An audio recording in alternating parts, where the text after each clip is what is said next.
ಮೂಲಕ ಉತ್ತರಿಸುವ ಪ್ರಶ್ನೆಗಳು. ಸನ್ಮಾನ್ಯ ಸಭಾಧ್ಯಕ್ಷರೇ, ಒಂದೇ ನಿಮಿಷ ಲಿಖಿತದವ್ರು ಆನ್ಸರ್ ಮಾಡ್ಲಿ.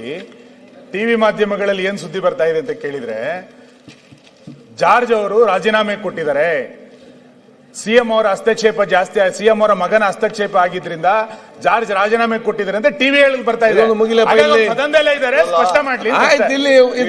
ನಿಮ್ದು ಬೇರೆ ಒಂದ್ ಸೆಕೆಂಡ್ ಜಾರ್ಜ್, ನೀವು ಇದು ಲಿಖಿತ ನಾನೇನು ಆರೋಪ ಮಾಡ್ಲಿಲ್ಲ, ಹೌದಾ ಅಂತ ಕೇಳಿ ಸನ್ಮಾನ್ಯ ಸಭಾಧ್ಯಕ್ಷ ಮುಗಿಸಿ ಇದು ಹೇಳ್ತೀನಿ ನಾನು. ಫಸ್ಟ್ ಆದ್ಮೇಲೆ ಅದಕ್ಕೂ ಉತ್ತರ ಆಯ್ತು, ಫಸ್ಟ್ ಇದೆ ಹೇಳ್ಬಿಡಿ.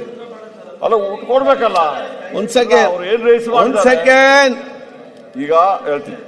ದಿನಾಂಕ 29/1/26 3ನೇ ಪಟ್ಟಿಯಿಂದ ಸದನದಲ್ಲಿ ಲಿಖಿತ ಮೂಲಕ ಉತ್ತರಿಸುವ 193 ಪ್ರಶ್ನೆಗಳ ಪೈಕಿ 20 ಪ್ರಶ್ನೆಗಳ ಉತ್ತರಗಳನ್ನು ಸದನದಲ್ಲಿ ಮಂಡಿಸುತ್ತಿದ್ದೇನೆ. ಸನ್ಮಾನ್ಯ ಸಭಾಧ್ಯಕ್ಷರೇ, ಅವರು ಟಿವಿಯಲ್ಲಿ ನೋಡಿದ್ದಾರೆ ಅಂತ ಹೇಳಿದ್ದಾರೆ. ನಾನೇನಾದ್ರೂ ಟಿವಿಯವರಿಗೆ ಹೇಳಿದಿನ? ನಾನು ಯಾವುದೇ ರಾಜೀನಾಮೆ ಪ್ರಶ್ನೆ ಉದ್ಭವಿಸೋದಿಲ್ಲ, ಆ ಥರ ಏನಿಲ್ಲ. ಸಂಪೂರ್ಣವಾದ ನಂಬಿಕೆ ನಮ್ಮ ಮುಖ್ಯಮಂತ್ರಿ ಮೇಲೆ ನಮಗಿದೆ, ಗೊತ್ತಾಯ್ತಲ್ಲ. ನಿನ್ನೆ ಸಮೇತ ನಮ್ಮ CLP ಮೀಟಿಂಗ್ ಇತ್ತು. ನೀವು ಯಾವ್ದಕ್ಕೆ ಕೇಳ್ಬಿಟ್ಟು ನನಗೆ ಗೊತ್ತಿಲ್ಲದ ವಿಚಾರ ಸರ್, ಅದಕ್ಕೆ ಕೇಳ್ತಾ ಇರೋದು. ನೀವು ನಮಗೆ ಬೇಕು, ಸತ್ಯಕ್ಕೆ ದೂರ. ನಾನು ಟಿವಿಯಲ್ಲಿ ಬಂದಿದ್ದೀನಿ, ಉಲ್ಲೇಖ ಮಾಡ್ತಾ ಇದ್ದೀನಿ. ಏನಾಗಿದೆ ಟಿವಿ ಅವರಿಗೆ ಹೇಳ್ತೀನಿ, ಒಂದು ನಿಮಿಷ. ಮೊದಲು ಹಳೆ ಕಾಲದಲ್ಲಿ ಬೆಳಗ್ಗೆ ಒಂದು ನ್ಯೂಸು, ಮಧ್ಯಾಹ್ನ ಒಂದು ನ್ಯೂಸು, ಸಾಯಂಕಾಲ ಒಂದು ನ್ಯೂಸು, 3 ನ್ಯೂಸ್ ಇತ್ತು. ಈಗ 1 ಗಂಟೆಗೆ ಬ್ರೇಕಿಂಗ್ ನ್ಯೂಸ್ ಬರಬೇಕು. ಅವರೇ ಸೃಷ್ಟಿ ಮಾಡ್ತಾ ಇದ್ದಾರೆ. ಅವ್ರು ತೋರಿಸಿ ಎಲ್ಲಿ ನಾನು ಹೇಳಿದ್ದೀನಿ ಬಿಟ್ಟು ಅವರಿಗೆ ಬೆಳಗ್ಗೆ ಸಾಯಂಕಾಲ ನ್ಯೂಸ್ ಬೇಕು, ಅದಕ್ಕೆ ಈ ಥರ ಮಾಡ್ತಿದ್ದಾರೆ. ದಯವಿಟ್ಟು ಒಂದು ಮಾತು ಕೇಳಿದನ್ನ, ನಾನು ಆ ಥರ ಯಾವ ವಿಚಾರದ ರಾಜೀನಾಮೆ ಕೊಡಲಿಲ್ಲ, ಆ ಪ್ರಶ್ನೆ ಉದ್ಭವಿಸಿದ್ರ. ಸಂಪೂರ್ಣವಾದ ನಂಬಿಕೆ ಮತ್ತೆ ಬೆಂಬಲ ಮುಖ್ಯಮಂತ್ರಿ ಅವರೊಟ್ಟಿಗೆ ನಾವೆಲ್ಲ ಇದ್ದೀವಿ. ಓಕೆ, ಈಗ ಸಭೆಯ ಮುಂದಿಡಲಾಗುವ ಕಾಗದ ಪತ್ರಗಳು ಸನ್ಮಾನ್ಯ ಮುಖ್ಯಮಂತ್ರಿಗಳ ಪರವಾಗಿ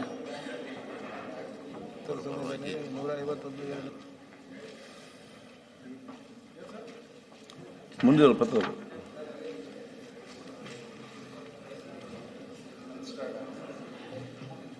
ಅಲ್ಲ ಸಭೆಯ ಮುಂದೆ ಇಡುವ ಪತ್ರಗಳು.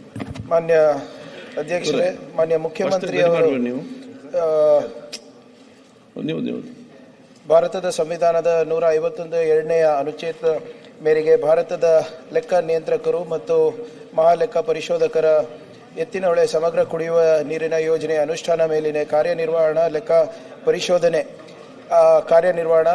ಪರಿಶೋಧನೆ ವರದಿ ವಾಣಿಜ್ಯ 2025 ವರದಿ ಸಂಖ್ಯೆ 10, ಸ್ಮಾರ್ಟ್ ಸಿಟಿ ಮಿಷನ್ ಅನುಷ್ಠಾನದ ವರದಿ ಕಾರ್ಯನಿರ್ವಾಹಕ ಲೆಕ್ಕ ಪರಿಶೋಧನೆ ವರದಿ ಸಿವಿಲ್ 2025 ವರದಿ ಸಂಖ್ಯೆ 11 ಇವೆರಡನ್ನೂ ಕೂಡ ಮಂಡಿಸುತ್ತಿದ್ದೇನೆ. ಈಗ ರಾಜ್ಯಪಾಲ ಭಾಷಣಕ್ಕೆ ಸಂಬಂಧಿಸಿದ ವಂದನಾರ್ಪಣಾ ಪ್ರಸ್ತಾವ ನೋಡಿ. ವಿನಯ್ ಕುಮಾರ್ ಅವರು ಮಾತಾಡ್ತಾರೆ. ಅದಕ್ಕಿಂತ ಮುಂಚೆ ಒಂದೇ ಒಂದು ಗಂಭೀರವಾದ ಒಂದು ವಿಚಾರ. ಇವತ್ತು ಎಲ್ಲಾ ಪತ್ರಿಕೆಗಳಲ್ಲಿ ಫ್ರಂಟ್ ಪೇಜ್ ಅಲ್ಲಿ ಒಂದು ಅಡ್ವರ್ಟೈಸ್ಮೆಂಟ್ ಬಂದಿದೆ.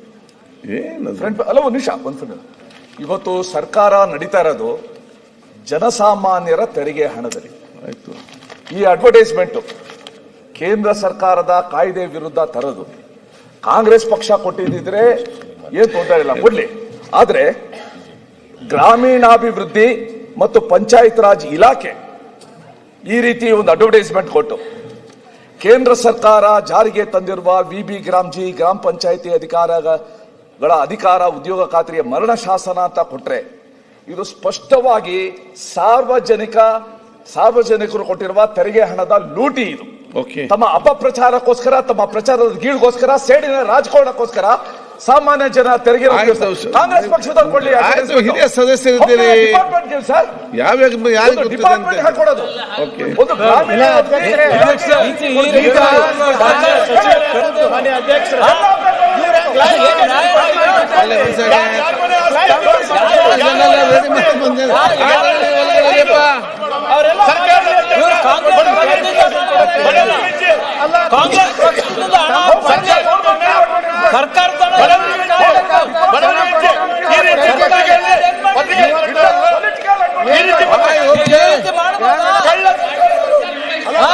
ಕಳ್ಳ ಸರ್ಕಾರ ಇದು. ಅವರು ಮಾತಾಡ್ತಾರೆ, ಉತ್ತರ ಕೊಡ್ತಾರೆ, ನೀವು ಕೂತ್ಕೊಳ್ಳೀಗ ಎದ್ದು ನಿಂತು ಏನ್ ಮಾಡ್ತಾರೆ ನೀವು? ಅಡ್ವರ್ಟೈಸ್ಮೆಂಟ್ ಅವ್ರು ಮಾತ್ರ ಉತ್ತರ ಕೊಟ್ಟಿದ್ದಾರೆ. ಪೇಪರ್ ಒಂದು ಅಡ್ವರ್ಟೈಸ್ಮೆಂಟ್, ನೀವು ಒಂದು ಅಡ್ವರ್ಟೈಸ್ಮೆಂಟ್ ನಿಮ್ದು. ಅವ್ರು ಉತ್ತರ ಕೊಡ್ತಾರೆ, ಹೇಳಿದಾರಲ್ಲ, ಅವ್ರು ಹೇಳಿದ್ದಾರೆ ಅದನ್ನು. ಏನಂತ ಹೇಳಿದ್ದಾರೆ ಸುರೇಶ್ ಕುಮಾರ್ ಹೇಳ್ತಾರೆ. ನಿಮ್ಮ ಪರವಾಗಿ ಅವ್ರು ಮಾತಾಡಿದ್ದಾರೆ, ನೀವು ಮತ್ತೆ ಮಾತಾಡ್ತೀರಿ. ನಿರ್ಭೀತ, ನಿಷ್ಪಕ್ಷಪಾತ, ವಿಶ್ವಾಸಾರ್ಹ ಸುದ್ದಿಗಳಿಗೆ ಮತ್ತೊಂದು ಹೆಸರಾಗಿರೋ ನ್ಯೂಸ್ 18 ಕನ್ನಡ ಈಗ ಆಪ್ನಲ್ಲೂ ಲಭ್ಯ ಇದೆ. ದಯವಿಟ್ಟು ಇಲ್ಲಿರೋ QR ಕೋಡ್ ಅನ್ನ ಸ್ಕ್ಯಾನ್ ಮಾಡಿಕೊಂಡು ಆಪ್ ಡೌನ್ಲೋಡ್ ಮಾಡೋದಕ್ಕೆ ಮರಿಬೇಡಿ. ನಿಮ್ಮ ಬೆಂಬಲ ಹೀಗೆ ಸದಾ ನಮ್ಮೊಂದಿಗಿರಲಿ. ಧನ್ಯವಾದ.